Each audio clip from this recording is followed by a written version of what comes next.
মাদারীপুরের শিবচরে প্রেমিকার সঙ্গে সম্পর্ক টিকিয়ে রাখতে 460 ফুট উঁচু বৈদ্যুতিক টাওয়ারে উঠে আত্মহত্যার হুমকি দেন এক যুবক। পরে প্রায় 4.5 ঘন্টা চেষ্টায় পুলিশ, ফায়ার সার্ভিস ও স্থানীয়দের সহযোগিতায় তাকে নিরাপদে উদ্ধার করা হয়। গতকাল রবিবার সন্ধ্যা 6টার দিকে শিবচরের শিরুয়াইল ইউনিয়নের দফাদারকান্দি এলাকায় এ ঘটনা ঘটে। স্থানীয় সূত্রে জানা যায়, পৌরসভার 4 নম্বর ওয়ার্ডের মৃত সূর্য শিকদারের ছেলে হাসান শিকদার প্রেমিকার সঙ্গে সম্পর্ক বিচ্ছেদের পর হতাশ হয়ে পড়েন। পরে টাওয়ারের উপর থেকেই তিনি প্রেমিকাকে ফোন করে সম্পর্ক পুনরায় স্থাপনের অনুরোধ জানান এবং সম্পর্ক না হলে লাফিয়ে পড়ে আত্মহত্যার হুমকি দেন। আমি না মরতে চাই রে,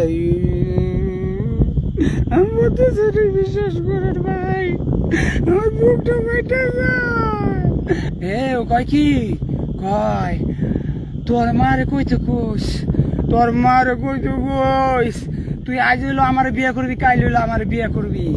আমি ওরা কইছি, দেখ আমি তোর এত ভালোবাসি, আমার হাত ধরতে পারবি, ছাড়তে পারবি না কোনোদিন, তাহলে আমার হাত ধরিস, নলে ধরিস না। ও আমার ইচ্ছা করে মারছে, আমার কাছে প্রমাণ আছে, ওর বাপ মা আমার পাগল। কোন পাগল এই শীতের মধ্যে এতগুলা বছর কষ্ট করবো কন? ও আমার ইচ্ছা করে মারছে, ওর বাপ বাপুর আমি কাঁদছি।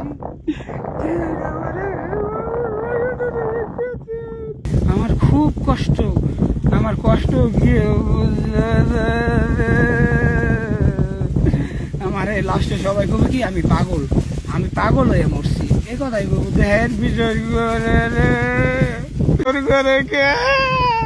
আমি এই যে ফুল আনছি, এই যে অনেক ফুল আনছি, দেহের বিশ্বাস করেন বাতাস আমার ফুল হালাইছে না, আমার হালাই দে আমার। খবর পেয়ে শিবচর পুলিশ, ফায়ার সার্ভিস, পল্লী বিদ্যুৎ বিভাগের কর্মী এবং তার পরিবারের সদস্যরা দীর্ঘ সময় ধরে বুঝিয়ে বিভিন্ন কৌশলে রাত আনুমানিক 10:30টার দিকে তাকে নিরাপদে টাওয়ারের নিচে নামিয়ে আনেন। ইসরায়েল একটা টাওয়ারের উপরে একজন মানসিক রোগীর কথাই বলছে, যে রোগী সেখানে উঠে আছে। পরে আমরা ঘটনাস্থলে সংবাদ পাওয়ার সঙ্গে সঙ্গে আমরা ঘটনাস্থলে আসার পরে দেখি সে এইখানে আনুমানিক 460 ফিট, এটা একটা পাওয়ার গ্রিডের বিদ্যুতিক টাওয়ার, সেইখানে আসছে।